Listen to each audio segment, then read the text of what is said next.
Greetings, salutations, and welcome to the bridge. My name is Britton. My name is Pat. And we are here on the bridge of the USS Donkey Dick. And they named it after something of great cultural relevance, which is a donkey-sized dick.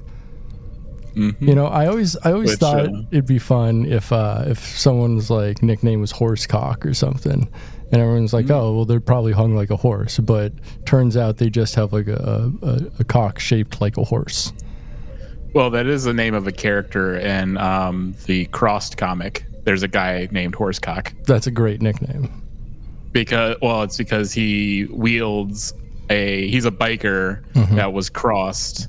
And he wields a horse penis as a weapon. He carries it with him. That's pretty cool. And he hits people with it. He's like horsecock. Yeah, horsecock. That's fun. Yeah, you know, and donkey dicks, that's something that's always been with the culture, because there's actually references to donkey penises in the Bible. There are, yeah. Their members that were like donkeys, line. And like, they had the ejaculation of mules or some shit. Yeah, the ejaculation of donkeys. Yeah, it's like, it just shows like that, you know, even like what 2,000 years ago, I don't know. Yeah. people were like, yeah. Check out that donkey dick. It was probably more like 1,700 years ago, and then fully amended about 1,500 years ago. Yeah, whatever. I don't know Bible time. Yeah, it was a long process. It supposedly happened 2,000-3,000. Well, I think that was in the Old Testament, so that was in the Torah. So that stuff was actually probably written like over 2,000 years ago. Some of it. Oh, yeah. So. Yeah, they just had to talk about the ejaculation of donkeys, and that's how important it was. Mm-hmm. Can you imagine? Like, I mean, I used to have to go to like Catholic mass, but like, you know, and like part of it is like, you know, the priest would read from the Bible. Sure. Never read that section. Never read that. That'd be gre't if they just centered an entire sermon around that line in the Bible. Yeah. It's like, what the fuck is going on? But, you know, we're not here to talk about old donkey dicks today. Yep. So what's the line here?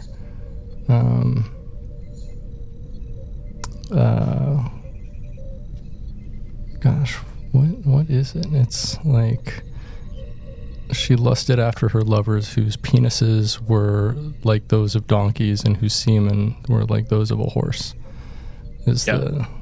That's Leviticus 15:16.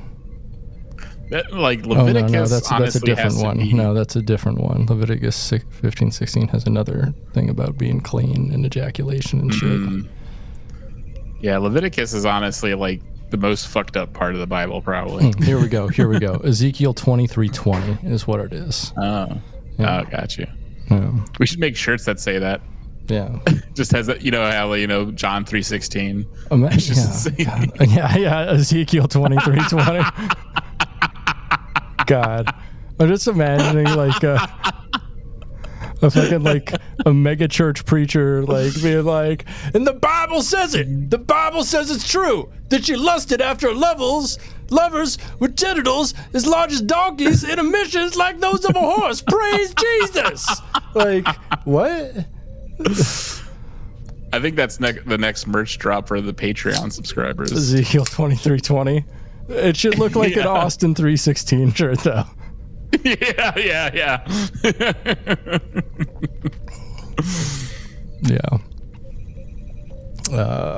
Who apparently, I don't know if you heard, this is this news. Stone Cold Steve Austin has come out and he's like, I'm not on Team CTE. I don't think it exists. That's awesome. Yeah, that's such a CTE thing to say. That is such a fucking brain damaged, melted ass thing to say. Yeah.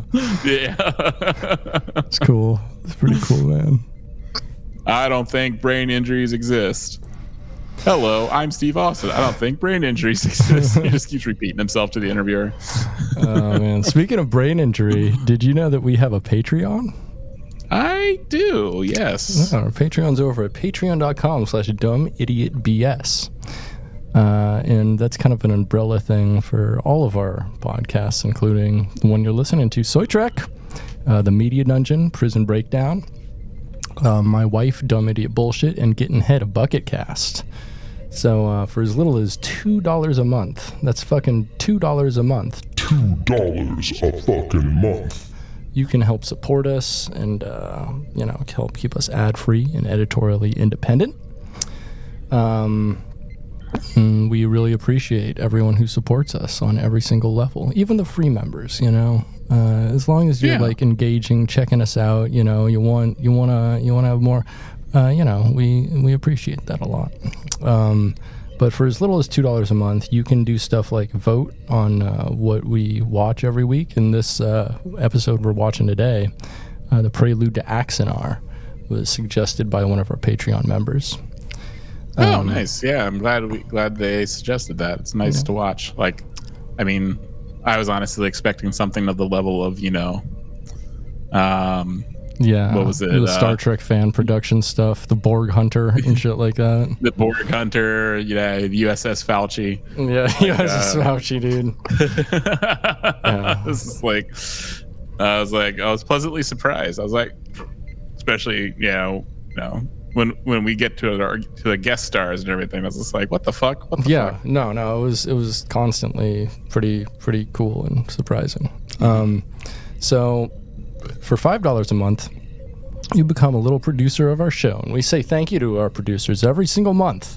And the list is getting too long. We should probably make those $10 a month or more, but still, it's like that's only like 5 less people. So I don't know. I don't know. We're gonna have to figure something out. But so we have Professor David Craning Sights, Electric Baphomet, Dandy Leone, Beefleg, Teddy, Jody, Shrimp God, Shane Williams, Sam Mayo, Locke Phenyl, Skeptic, Gillian McCrary, SFC Punk, 7 of 9, Star Trek Enjoyer, D. Riker, Ethan Adams, Iggy, Abigail Simpson, Vinny, Phil McCavity, Danny, Dylan Lance, Jordan Hale, Elizabeth Hearn, Luna Dahlia, Former Twink, Nathan G, DJ Robinson,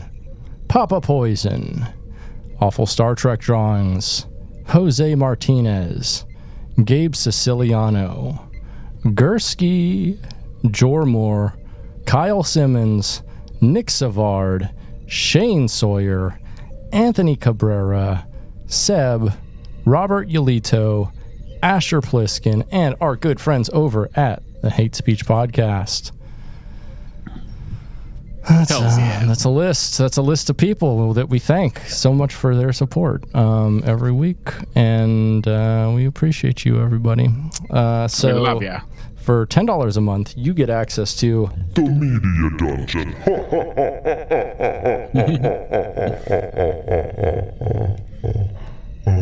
Yeah. Rub it like that. Oh, you gonna put a finger in? You gonna put a finger in? Oh, that's nasty. That's real nasty. You get access to the Media Dungeon for $10 a month or more, which is my private server with over 2,000 films. I think there's 2,350 or something as of today. Over 1,700 shows. I got all kinds of weird, obscure media on there that you won't find anywhere else. And guess what? You can also request media, and I'll put it up on there for you. I'm very receptive to putting stuff up. Pretty much the only thing I won't put up is like reality shows with like a trillion seasons. I'm like, that. I don't want to waste my space on that. I'm sorry. Yeah, that's nonsense space. Yeah, you're asking me to take basically like $20 or $30 of permanent hard drive space and just like relegate it to that. I'm like, I mean, how long have you been a member?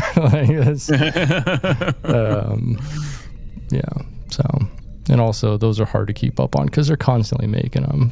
Someone asked for Below Decks, and I was like, okay. And I looked into it, and I could find like scattered seasons here and there, but there's like, I don't know, like between like the two offshoot shows or whatever, there's like 20 or 30 seasons. It's like too many.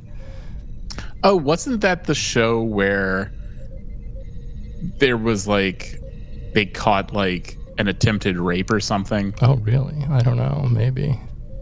Yeah, like I think I remember hearing about that show. It's like, yeah, it's about like I think it's about people on a boat working on a cruise ship. Yeah, on like private boats. Yeah.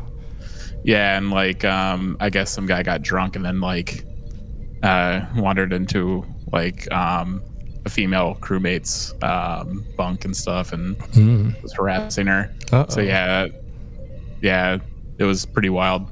That's no good. That's no bueno. No bueno. Yeah, I remember hearing about that. Yeah. So okay, so that makes the show a little bit infamous. It has a scandal attached to it, like this Scandival. Like that, not more scandalous than Eric Adams. No, nothing's more scandalous than Eric Adams today.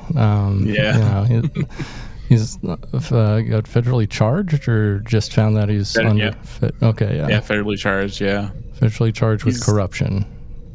Yeah. Which happens when you take, a fuck ton of money illegally from foreign interests and then also create a whole bunch of bullshit jobs for your friends. Yeah, I think that's maybe the big thing that they're getting him on. I'm not sure, but yeah, he's created it was also the foreign money thing. Yeah. Okay. Because and then of course like putting his friends in really high positions that don't actually exist that he made just to give them money. That's my dream job, though, to be honest, is to have a powerful friend who gives me a job that A, looks like great on my resume, B, I don't have to do anything. Yeah, that sounds great to me. Oh yeah, like and apparently there's also lots of like turning a blind eye to like cops shaking people down, like creating like fake saying like, hey, for basically no money, telling like acting as consultants to bars, saying they'll take away those underage drinkers and like getting a liquor license, we'll waive all that away for like $5,000 or something, which is like peanuts. That's amazing. So they're just corrupted for just for the love of the game, really, not even like making significant amount of money. I would love to see it. Yeah. Well, and then for $20 a month on our Patreon. Oh yeah. Yeah, we're still talking about that. $20 a month, you get access to merch, which is mostly just my backlog of merch I made for Soy Trek befthere Paramount. Shut our shit down. Shut our shit down there. Oh yeah. Oh, you're gonna put in 2 fingers? That's real nasty. Yeah. So you have a lot in common with the subject of today's podcast. I guess I do. I guess we're brothers in arms, sisters in arms. Yeah. So United to see the downfall of Paramount. yes, we certainly are. Getting that prayer circle going. Hell yeah.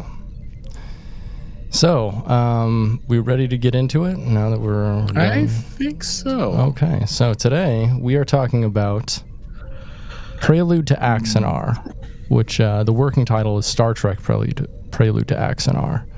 And then the long title is The 4 Years War Part 3, Prelude to Axanar. It is a 2014 fan-made Star Trek film directed by Christian Gossett and written by Christian Gossett and Alec Peters. It was funded through Kickstarter, and it initially sought just $10,000, but it raised over $100,000, and through other crowdsourcing, like way more than that. It had its public debut on July 26, 2014 at San Diego Comic-Con. So it's do you want to jump in, or do you want to talk about let's talk about the production a little bit here. So Alec Peters, he's kind of the mind behind this entire thing. And his original production partner, co-writer and director Christian Gossett, began work on the film in 2010. So it took about 4 years from start to finish to complete. Gossett's production company, Metamorphic, was brought on board as Peters had no previous production experience. Prior to 2016, the Star Trek right holders, primarily Paramount Studios, had generally allowed fan-made projects to move forward just as long as they agreed not to sell anything, including tickets, merchandise, or copies of the finished film or series. Which is fair, I think, right? I guess. Yeah. To circumvent these limitations, Peters employed both a Kickstarter and a fan funding campaign, which eventually exceeded the initial funding goal of $10,000 by raising approximately $101,000. Yeah. Which is pretty... And also you can tell because, it looks incredible. Yeah, it really, they spent money on equipment for this. They bought some cameras and rented some really good cameras for this shit. And, I was thinking, it was funny because, currently going through and watching Babylon 5, and I must say, this fan production, you could tell has better, probably costs much less, but looks 500 times better than your average episode of Babylon 5. Yeah. I mean, it's Babylon done for 5, a fraction of the cost. Right, but, Babylon 5 was done, 93. 15, 20 years earlier than this, so. Yeah. But still, constantly amazed. I was like, damn, this looks pretty good. And then of course we had our guest stars and everything else, so I was like, wow. Yeah, I know, right? I sat my white ass down and listened. Yeah, all right, we want to talk about the film here. Yeah, let's do it. All right, so the film is presented in a documentary style, right? So yeah, what's is the term for because I mean, I guess you mockumentary is typically reserved for a farce, it's more of a comedy type one.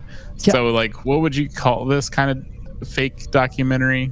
That's a good question. Alternate history documentary. Yeah, I don't. But it's a future. It's a possible future documentary. Yeah. So I don't know. It's what do you call something like this? Yeah. Yeah, I was trying to think of it because I was calling it a mockumentary in my head, and I was kind of like, well, that doesn't sound right because you think when you say mockumentary, you think like Waiting for Guffman or like Best in Show or something. Right? How about a glockumentary? You know. Whoa! Yeah. Hell yeah, that's rad. Guns. Hell yeah. Crockumentary because it's a crock of shit. No, it's not. It's actually pretty good. No, they had a copy of Betty Crocker. Catering was provided by Betty Crocker. Yeah, it was just a whole bunch of pre-baked breads and like Entenmann's style like pastries. What does Betty Crocker make? Aren't they mostly mixes? Yeah, I guess they're cake mixes. Yeah. Yeah. So yeah, there's just like a funfetti cake there with like. Just everything's funfetti cake. Honestly, to be on a Star Trek production and get funfetti cake, like, our numbers, our schedules are available to you, Alec Peters. I'd jerk off about it. Yeah, I'm into that.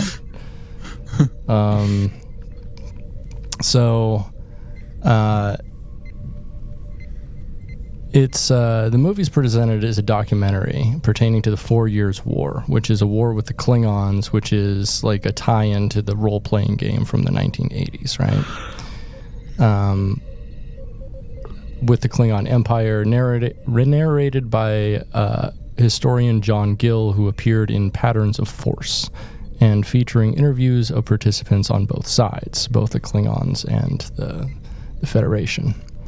The events depicted reportedly precede Star Trek, the original series, by about 2 decades. So kind of around Discovery era, I guess, right? Yes. And this is pre-Discovery, so this predates Discovery by a couple of years. So, maybe this gave them some ideas for Discovery. Who knows? It does predate Discovery because... Yeah, the Enterprise was already in operation at that point. That's true. That's true. Because we have, and we see the Pike. Enterprise being built, right? Space dock. Mm-hmm. So. Yeah, they just had the six. Yeah, I guess like what they make at the end. Yeah, the 1650s, not the 1701s. For sure. So I guess this is maybe like 10, 15 years before Discovery, then something like that. Mm-hmm. All right. The war's opening battle is at Arcanus 4, a prosperous Federation colony along the Klingon border. The Klingons, who did not consider the Federation to be a worthy adversary, maintained the initiative for the first 6 months of the war, with a number of victories over the leadership of their supreme commander, Karn, as played by Richard Hatch, best known as Captain Apollo from the original Battlestar Galactica, and also Tom Zarek on the new Battlestar Galactica. Mm-hmm. One of the actors to be on both, which is pretty cool. He's pretty good. Given how many like former Star Trek actors they had for this, I was kind of like trying to figure out who he was at first because I've never seen Battlestar Galactica. Mm-hmm.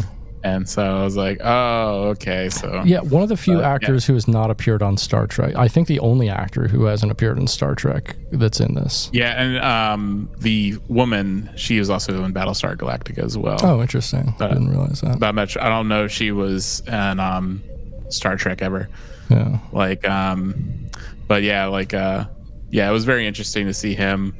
But also like one thing I took, like story-wise, I was kind of thinking was strange was this like, so this is like the Klingon leader of this assault, and this who was basically leading the Klingon side on the front lines, and he survived. Mm-hmm. I feel that'd be sort of dishonorable or looked down upon. Definitely, he'd be ostracized for sure.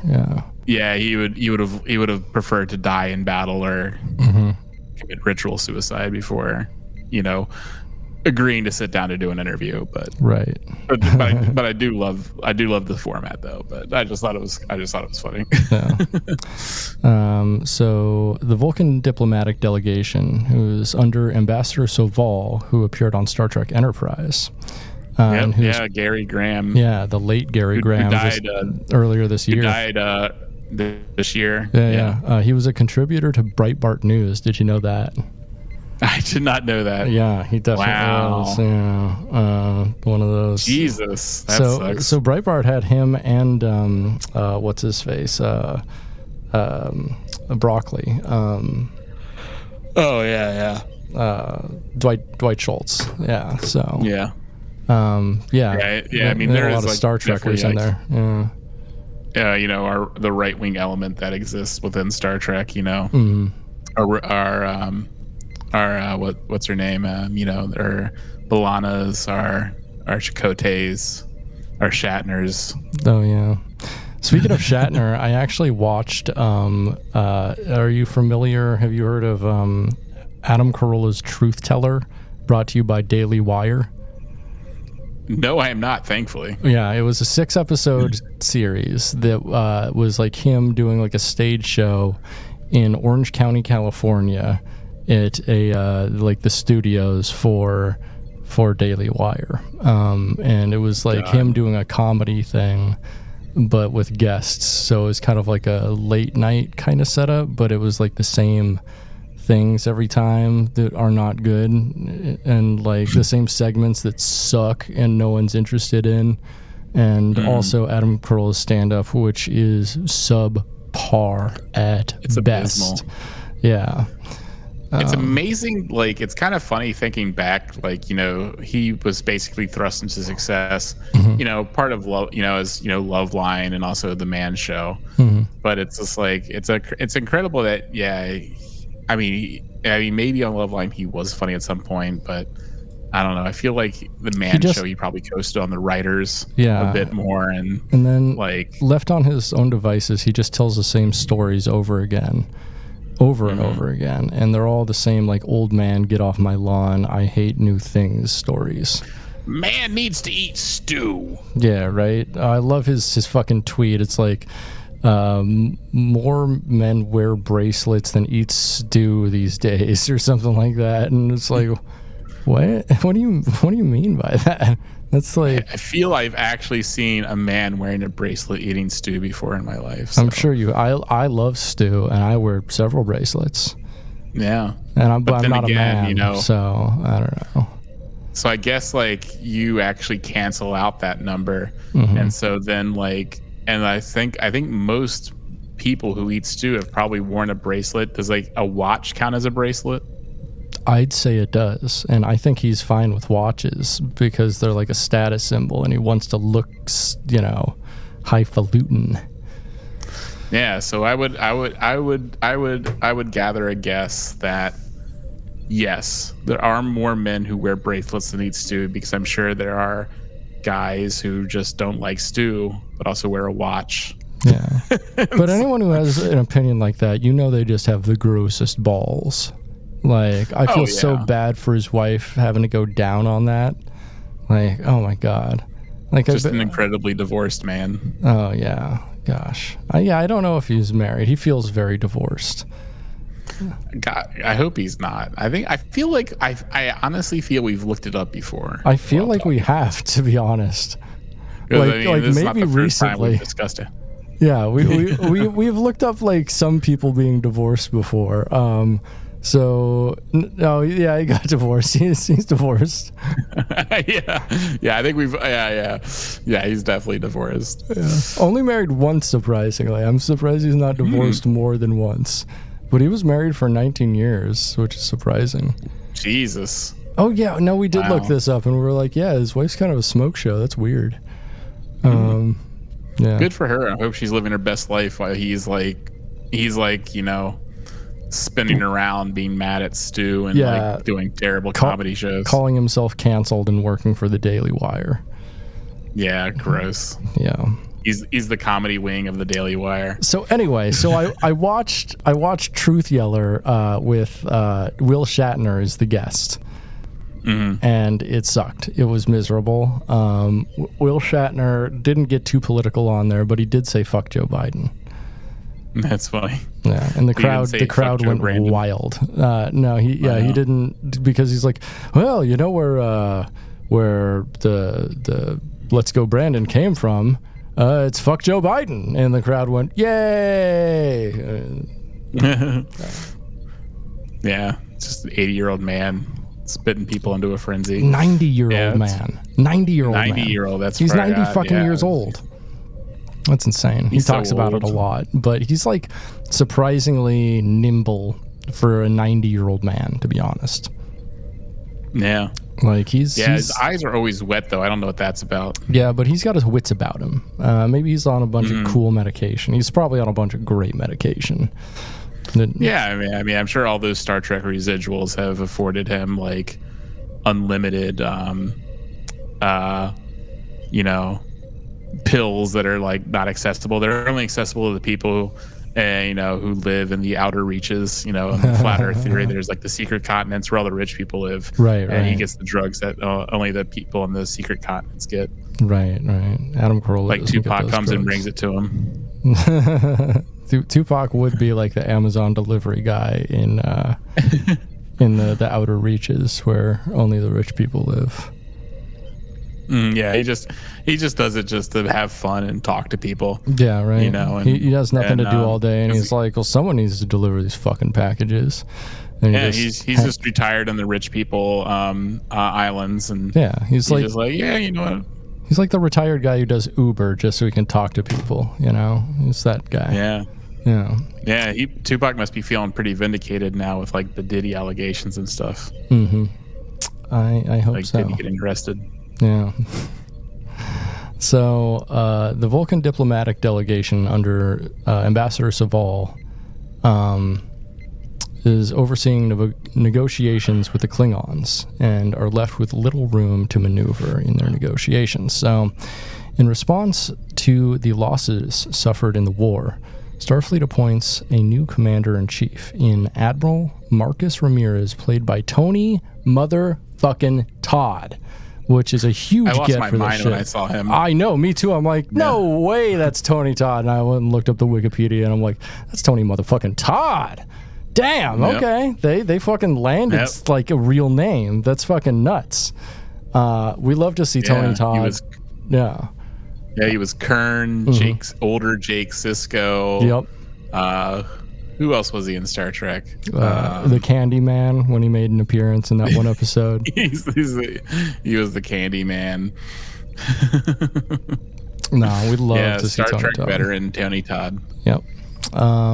So he pledges a fleet-wide broadcast to defend the dream of the Federation against the Klingons' commitment to its destruction. And during all this, we have some like really good CGI stuff of like ships flying around and shit.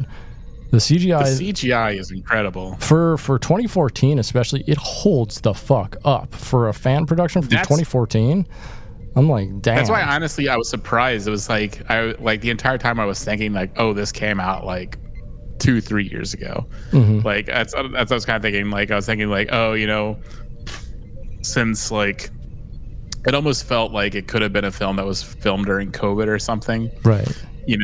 Just because like, people had a lot of time. Documentary formats are really, really good for that sort of thing. Cause it's like, they're doing the interview thing. So, so that's why I was thinking, cause it looks so good. So I was thinking like, oh, this must've been like a fun thing. Like they did during COVID, like, cause all the actors are available and, but this predated COVID by 6 years, man.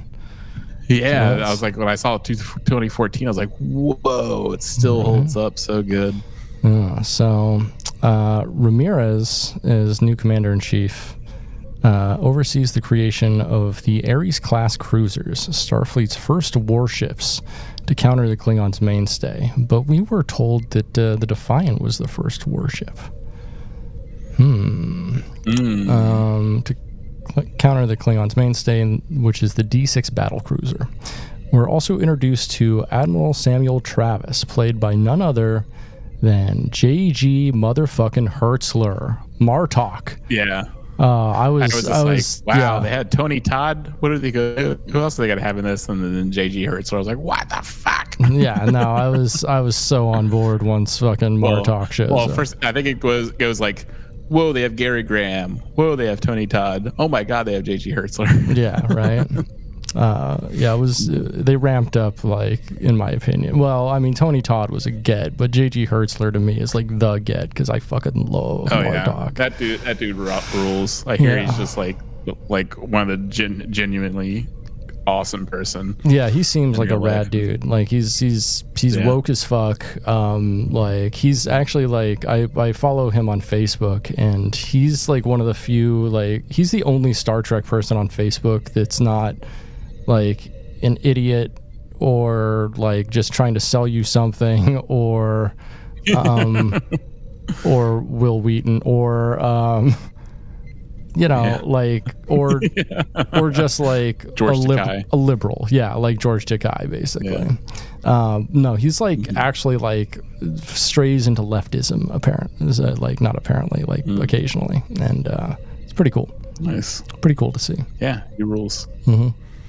So the introduction of the Ares turns the tide against the Klingons, who begin to give Starfleet its due as a worthy opponent, and particularly notice of Garth of Izar, played by Alec Peters, who appeared in Whom Gods Destroy. Who's the captain of the USS Ares.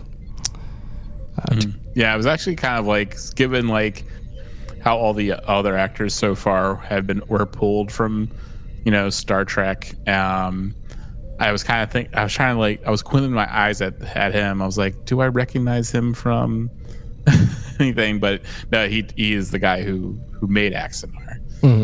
He's played by Alex Peters. So yeah, he just had a face that seemed like he could have been like a dude that was like a bit character on TNG or something at some point. Yeah, for sure. Yeah. So, to counter the Ares cruisers, the Klingons order the construction of a newer and more advanced battle cruiser, the D7, that would restore the Klingons' technical and military advantage. In response, Starfleet begins developing their own next-generation heavy cruiser, the Constitution class, but construction falls behind schedule, and everyone's on edge. To gain more time to finish their new heavy cruiser, Starfleet approves a plan by Garth to fight the Klingons at Axanar, the planet where Karn's spies have reported the Constitution prototypes, revealed to be the Constitution and none other than the Enterprise. Yeah. The narrative concludes shortly before the Battle of Axanar, when the first 3 D7s enter the war, leaving the audience to wonder what happens. And that's it. Yeah. It's like 21, 22 minutes. It's not, you know, it's pretty short, but it's like, it's a pretty cool setup to something. Yeah, no, I mean, that's the thing. By the time it ended, like, I was like, me and Lucy watched together. Lucy was like locked in. Like, and so I was too. And I was just like, and we were at the time, you saw the D7s, encroaching. We're just like, whoa. And then it ended, like, damn it. So, and like, I was like looking like, oh, well, maybe there's another one. And then I was thinking about watching the interlude, because I guess there is a continuation of that, but we decided to wait until record the podcast, so it wouldn't like affect how I judge this. I was like, all right, so I'll wait. But it looks like he did complete. Yeah, and then what I saw was like made 10 years ago, and I was like, did like, was there some like, hopefully there's something else to help this along, but.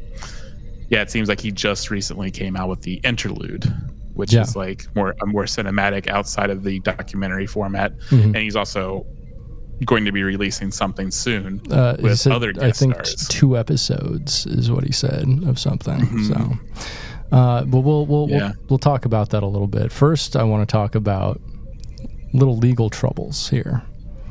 Because this is what I found like super interesting about this. So this all kind of concerns mostly Alec Peters, the guy who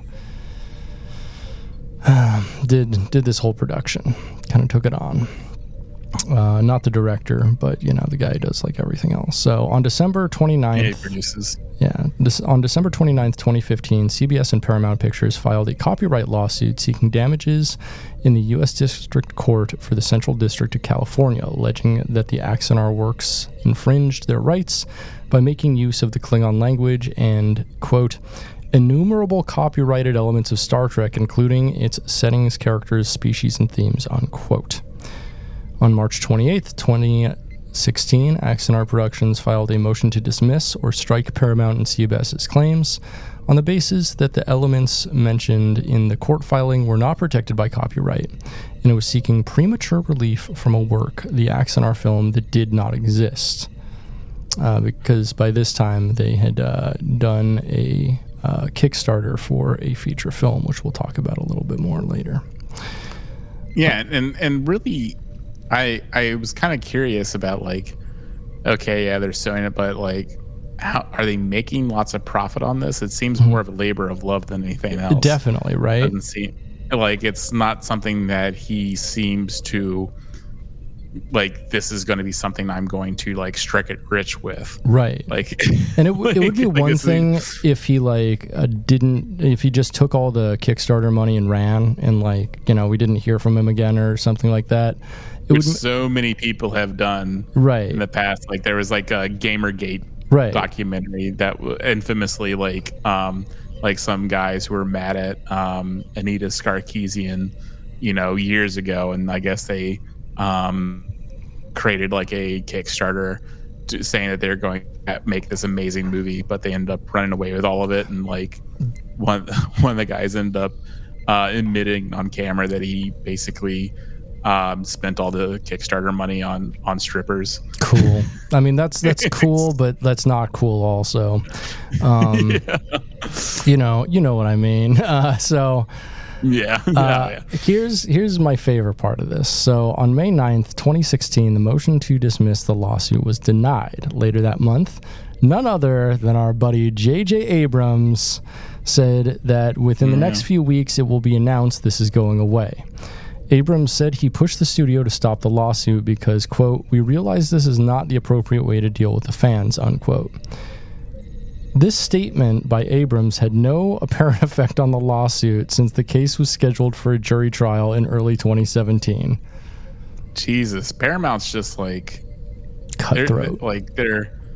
And really they've honestly, I feel they've destroyed more Trek media than they are creating at this point. It's just like, taking shows just off their platform and just being highly litigious, like with like this, like, this guy who's just like passionate about this project of his, where it doesn't seem like he's like I said, he's not making it to make money, to make like a massive amount of profit. I mean, I hope he does makes enough money, to break even, because like, as we all know, like investing in this level of sets and like costuming, and also investing in your and the people that behind the scenes that make this happen, it's like it's not cheap.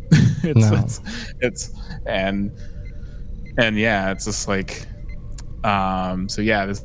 this is like a labor of love for this guy. He obviously loves Star Trek a lot. Like this is, and he's just trying to tell his own story. That's all, and make something that some vision of his into reality. And really, like, I don't know, that's commendable. Like he shouldn't, like, but of course, like, the lawyers have to step in and be like, and knock out the legs of it before it can even like get going. Like 10 years ago it seemed like he had it all figured out. Like he had the talent, right? He had everything, and now he has to. And then like it's been 10 years, and like it seems like he's on the verge of releasing more content, but still, I would have loved if he could have done that, right? But like even one of the main actors died like during that time. So, which stinks. So, and Gary Graham's now dead. Oh yeah, too. So there you go. Yeah, wild. Yeah, he died in January 22nd of this year. So, On January 5th, 2017, U.S. District Court Judge R. Jerry Klausner rejected various motions by both parties, setting the stage for a civil trial on the matter to go forward on January 31st. On January 20th, the parties announced that the lawsuit had been settled, with Peters and Axanar promising to make substantial changes to Axanar and agreeing to abide by Paramount and CBS's guideline for fan films. Under the terms of the settlement, the filmmakers would be allowed to release 2 15-minute movies instead of their planned 90-minute feature film. Wow. Right. So that's sad. Over 5 years later, CBS and they Paramount need to make sure to have the what is it?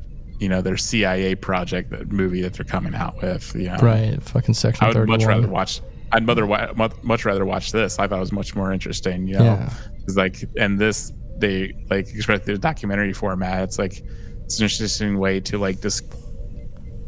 It's like, you know, ships, battle tactics, all this stuff, and like the social and political ramifications of this side of stuff, and inside this like fictional framework, which is pretty fun. It's like, you know, it's almost it does feel like an alternate history type thing. Yeah, it was fun. Which it stinks that we can't have nice things. I'd watch 15 hours of this than anything else. Like, yeah, than the last season of Discovery for sure.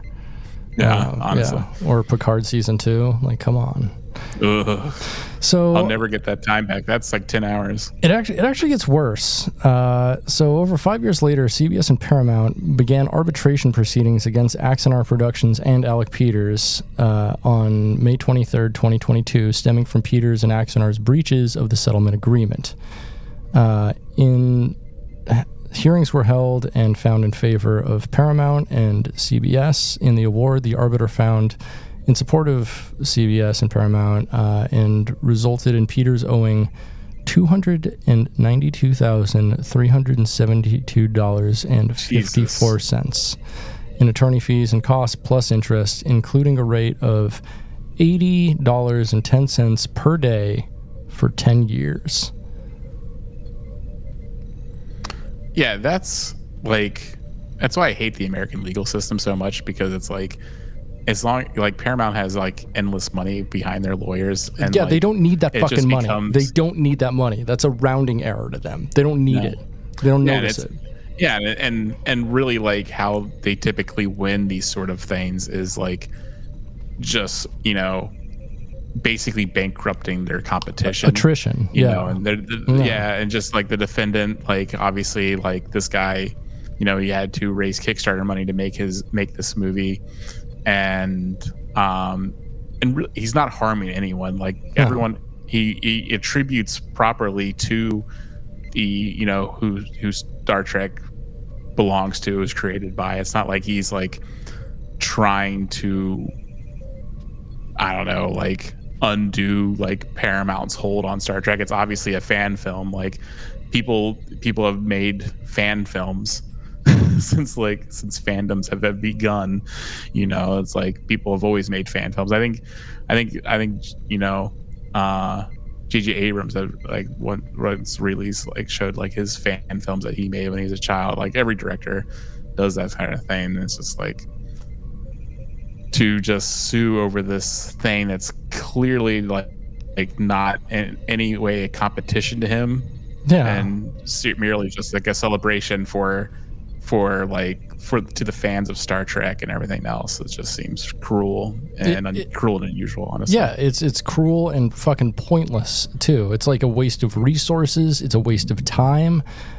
Like, yeah, as you said, these fan productions pose no threat whatsoever to actual Star Trek. Like, if people are into this, they're not going to some night be like, shit, should I rent like Star Trek 2009 or on like Amazon Movies, or should I watch Prelude to Axanar? Like, if they're into Prelude to Axanar, they've already seen, they own Star Trek 2009 already. They're a Trekkie, all right? So like, there's only they're literally going to do both. Yeah. There's only one type of person that watches Star Trek fan films, and they're already giving you money. Paramount, in some way, they're giving you money. We literally watch like all. Yeah. Well, I mean, for better or worse, we've seen all of it. Yeah. and we're still gonna watch Axanar and other fan films. We watch bad fan films and we watch good fan films, and like honestly, this is like next level. Like this is the best fan film, besides, unless you like include Star Trek Continues and Star Trek Phase 2 are both pretty good. Yeah, this is the bar that's been set for other fan films that I watch in the future. And but yeah, it's just interesting, like they're litigating this fan film, and like there's been so many other fan films. I don't know if you ever remember Batman versus Predator. That actually has like no, it's a pretty good fan film. Or Batman versus Aliens. It's this like other thing with like established prop IP, and everything else, and that actually starred a guy who had a guest star in Star Trek before as the Joker. Did a pretty good Joker impression, but like yeah, just like, but that's like, other labors of love, like other, fan films that people have released on YouTube with seemingly no legal issue, but because Paramount is just like insane. Yeah. Just wants to like punish this man for being a fan. Like, if anything, this makes me not want to support Paramount at all. Everything makes me not want to support Paramount. Paramount has made zero decisions that make me go, oh, I should support Paramount and like buy their product. Like, actually, I take that back. Like, like green lighting more seasons of like Strange New Worlds makes me go, fuck. And I reluctantly reach into my wallet to get Paramount Plus. But like, yes. And like new seasons of Lower Decks, but they're shutting that down. So I don't know, like, fucking, of course. Yeah. So at this point, Netflix has as many Star Trek shows that I like, and might get renewed as Paramount does. So I don't know. Yeah. Yeah. It's just interesting to punish the fans like this, and because I mean, if you already weren't suspicious and like resentful towards Paramount, like I feel if you were like, as a fan, were to watch this, be like, wow, that was great, and then hear about like Paramount just like fucking like trying to ruin this man's life, right? You would be like, I don't want to. I will find ways to watch Star Trek elsewhere. Like I mean, like the way that digital media is, like I've already been like just searching for the DVDs and and like Goodwill and stuff just to be on the safe side. I want to know where like the buck stops here, though. Like I want to know like who actually made the call. Was it the lawyer who is like, well, technically this is the law, so we should definitely pursue this, or is there like some fucking how high did this go? Like, I'm sure, because it came to J.J. Abrams' attention, it was definitely like in a C-suite at some point. Like, people knew about this, including probably the president of Paramount. Like Disney almost. Yeah, which is like, protect your IP, whatever, but like, don't do it at the expense of a very like entrenched fan community who understands your IP and wants to do it justice and glory. Like, I don't know. Yeah, it's he's so not selling Mickey Mouse T-shirts or anything. It's just like, he's not selling parody T-shirts either. Like I mean, exactly. But yeah, he's just like he's just making. He had an interesting idea to make a film, like a story within the Star Trek universe, which I thought was good. Yeah, and he paid some Star Trek actors. He gave them work, which is sick as fuck.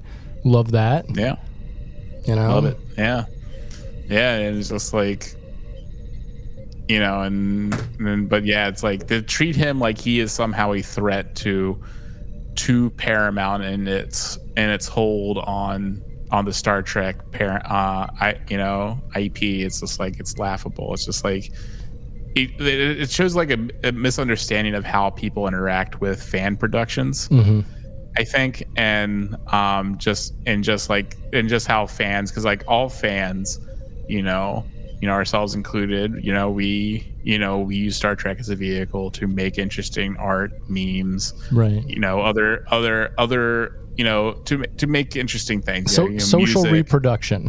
We do social reproduction of an established IP, and we do it out of love. That's why we're here still as a podcast, even though like it's not really that like financially advantageous to us anymore, like it was when the merch was selling and when we could make merch.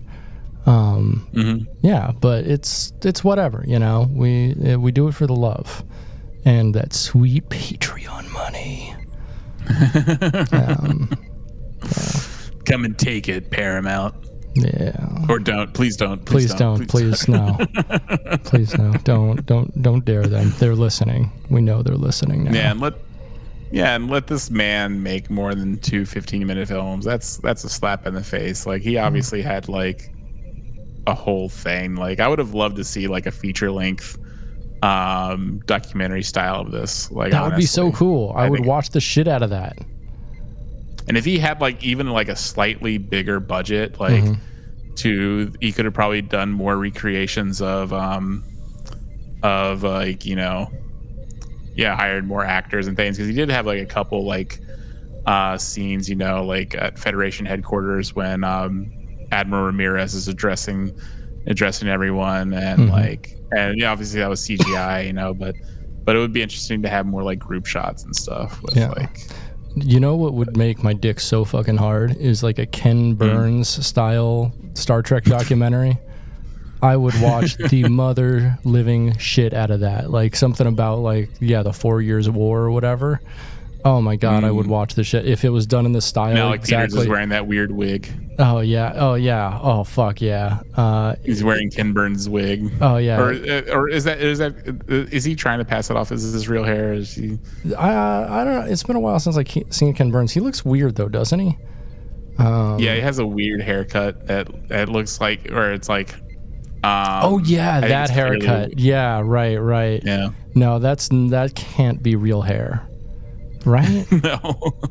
He has it combed back in this picture, which almost makes it look real, but no, that's the fakest. That's the wiggiest wig. Oh, we love that. It'd be funny, he should. Yeah, what this Alec Peters should do? He should just go to Netflix. I'm sure Netflix will just give him like a ton of money just to make it. That's true, and they have rights to Star Trek IP now. Yeah. Oh yeah. Dude should just go there. I bet if he just showed Prelude to Axanar to some Netflix executive, he would just do a fat rail of coke and just be like, "Done. How much fucking money you need, bro?" Yeah, right. and then like he would have like a 3 film deal. Oh yeah, I'd love to see that. It's better than fucking Zack Snyder's weird shit that he's making. Oh god, yeah, it is. That shit's wild, man. Fucking Rebel Moon. God. If you want to hear like how we really feel about Rebel Moon, go check out our other podcast, The Media Dungeon. We reviewed both films because we hate ourselves. That's true. Yeah. Yep. Both of things. So yeah, gosh. But shame on you, Paramount. Yeah, fucking shame. Yeah, that's the thing. Like I watching that, I didn't know about the lawsuit before watching it. But yeah, it's just like, it's so harmless, honestly. It's just like, it's just artistic expression. It's just like a guy trying to do something fun. Leave him alone. Let him fucking make his movies. Yeah. This is just a king building his own fucking castle, and you're knocking it goddamn down because you're like, this brick is mine, and it's bullshit. It's fucking bullshit. Yeah, and honestly, like, and you see that with like just how, you can only consume media that's made through the proper channels. Now they want to